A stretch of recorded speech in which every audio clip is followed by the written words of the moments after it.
Now she's going to talk about the enrollment of immigrants into Harvard and the upper education sector as well. That's what keeps these schools open, because the international students, like our parents, the government paid their bill. Yeah. They weren't paying for it. Did y'all hear that? Yes, I did.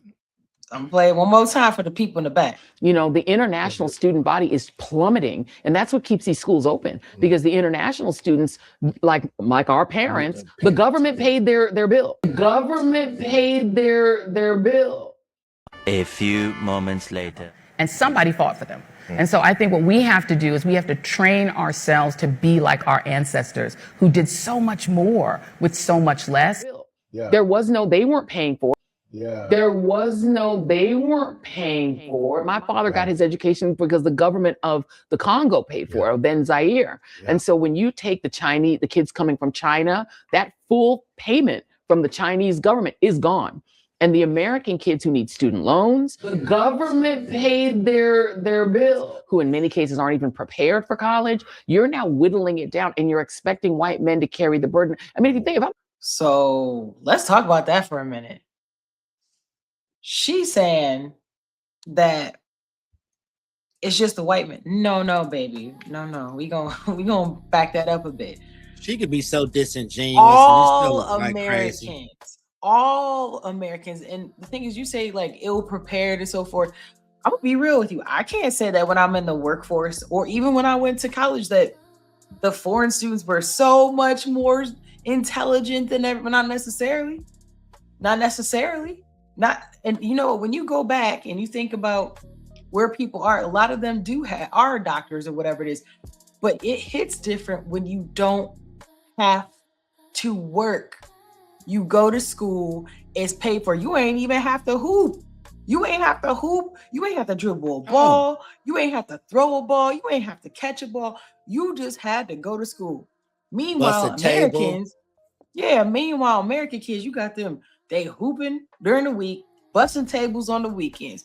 They got to take out loans for all this. Their parents are in the same situation where they finally paid their stuff off.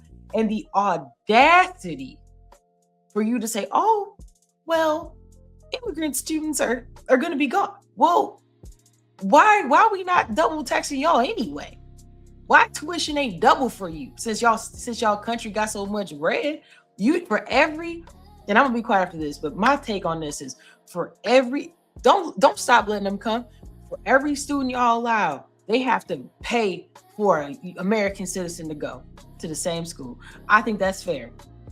They should provide a scholarship for every single one. If the Congo want to put up double tuition, cool. Send your person over here, and then another American can sit right in that seat too, who's qualified. Okay. Because y'all should be paying for some of that. We're gonna just keep it real that. I went to school with these kids, and I've gone to college. I had no idea, by the way, until I saw this video and all of that. So, what I will say is that they're not keeping it all the way real when they're talking about people coming over here from different countries. It's not like it's a random person off the street. These kids have been groomed for these opportunities. They've been put in the best schools ahead of time. A lot of times they go to school in Europe or somewhere else. Right. And they're ready to come over here. And it's mainly because they've been put in a situation to provide that return on investment. When they're not from shanty towns half the time, when they're coming from there, it's not like they had to work their way through those places, because when they're at home, wherever they were at, they're behind gates. They're behind barbed wire and away from the poor, as they say. They're the children of people that hold positions in parliament and dignitaries.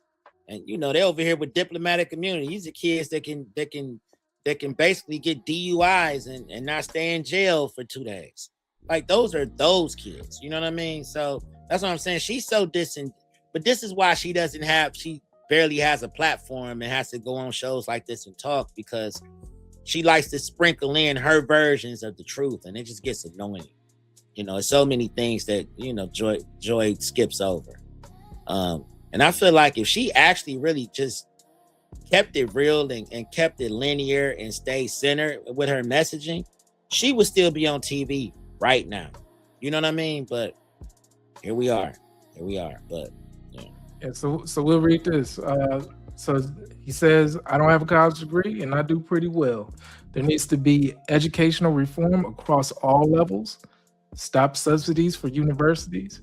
Stop charging interest for student loans, etc. That is very true. I think when you do that, I mean, these damn colleges, all they're doing is put money into their endowments anyway, with that tax-free money that they're already getting from loans. And then when you become an alumni, they're gonna beg you for more money and all of this stuff. Like, there's Harvard alone probably has hundreds of billions in its endowment anyway. Exactly. So that's how they're able to. They basically put it back in the stock market and investing and buying property and all of that kind of stuff, growing the portfolio half the time. Right. That was like the one school of music. How you gonna charge me interest on a loan with my tax dollars? Makes complete sense to me. Right. Makes complete sense. That's what we couldn't understand. Damn things I've heard in about 10 years, to be honest, because nobody ever thinks of it that way. Jim and Dame on the mic tonight. News so fresh, it'll take your side. Late night trip where the ad squad meet. Pouring out truth with a steady beat. Jim the squad, yes, sub and vibe. We bring the heat with an East Coast stride. Jim and Dame got the late night flow on the drip show where the real ones go. Turn the dial, tune into the glow. Breaking it down on what you should know. From city lights to